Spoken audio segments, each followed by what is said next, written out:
Imagine trading your phone, your bed, and your fridge for a cave, a fire you can't start, and food you have to hunt with your own hands. That's exactly what I did.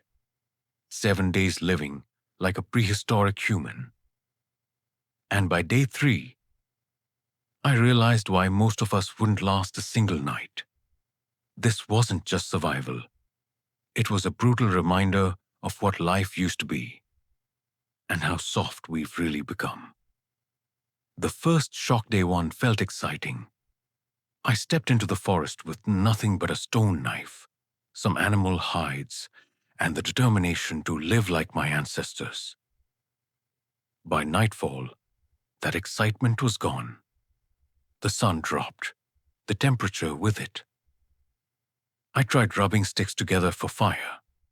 Movies make it look easy, but it took me hours of shaken arms, blistered palms, and raw frustration. When the flames finally came, I felt this primal rush, like I had unlocked something ancient in my DNA. But sleep, that was war. The ground was cold. Every sound felt like a predator stalking me, and my body shivered so violently I barely closed my eyes. By sunrise, I realized something terrifying. For cavemen, this wasn't a challenge. This was just life. Hunger and pain. By day 3, my stomach was screaming. I tried eating wild plants, but most were bitter.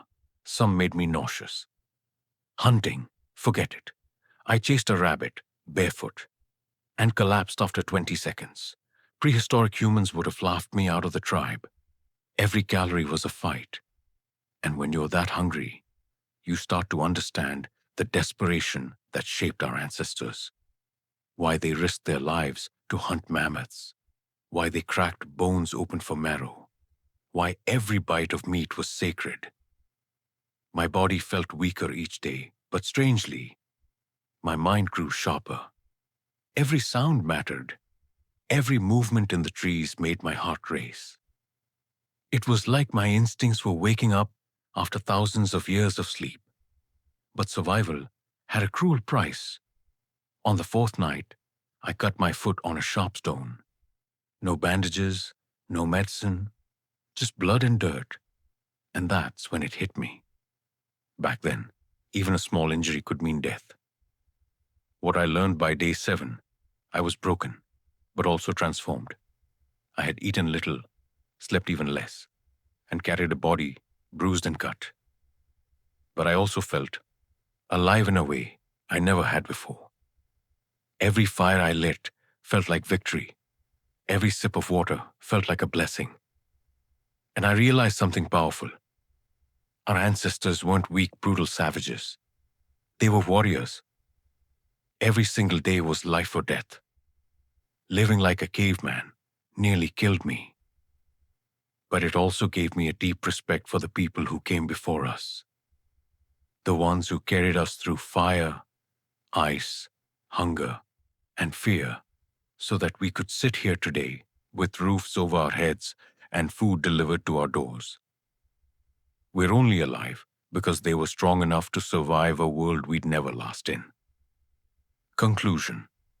So yeah, 7 days nearly broke me. But for our prehistoric ancestors, 7 days was nothing. It was just Tuesday. The truth? We've grown soft. And maybe, just maybe, we've lost something in that comfort. Because out there, stripped of everything, you discover the raw truth of being human. Survival is the greatest teacher. If you want more journeys into the brutal, fascinating lives of our ancestors, subscribe to The Missing Tribe. Because the past isn't gone. It still lives in us, waiting to be awakened.